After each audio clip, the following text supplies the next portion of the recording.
नागपूर महानगरपालिकेमध्ये मी चौथ्यांदा नगरसेवक म्हणून निवडून आलो आणि अवघ्या या 4 टर्ममध्ये मी स्थायी समिती अध्यक्ष, परिवहन समिती अध्यक्ष, नंतर ऑक्ट्रा समिती अध्यक्ष आणि उपनेता होतो महानगरपालिकेच्या सत्तापक्षाच्या।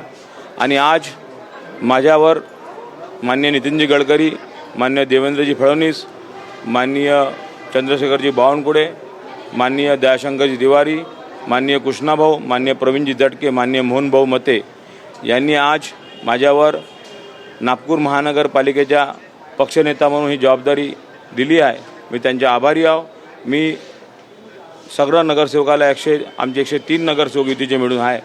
आम्ही ती सर्व नगरसेवकांना घेऊन ही महानगरपालिका चालवीन आणि सर्व पक्षाला बी न्याय देण्याचे काम मी करील आणि सोबत सर्व विविध पक्षाचे जे नगरसेवक असतील त्यांना बी मी सोबत एकत्र घेऊन महानगरपालिकेत काम करीन आणि अधिकारी कर्मचाऱ्यांना एकत्र येऊन काम करण्याची संधी आपण सर्व नगरसेवकाच्या माध्यमातून देऊन आणि चांगल्या मोठ्या प्रमाणात आपण काम करून हीच आपल्याला ग्वाही देतो।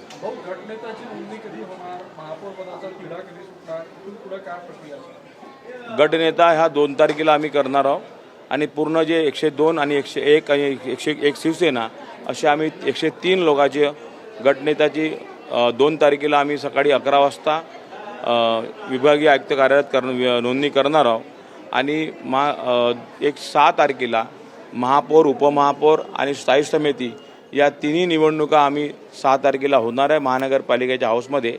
आणि 2 तारखेला मला असं वाटतं की 2 तारखेला त्याचे फॉर्म बी आम्ही भरणार आहोत असं मला लक्षात येते की पार्टी जे मला आदेश करेन त्याच्यावर मी समोर हे करीन, प्रयार करीन। थँक्यू।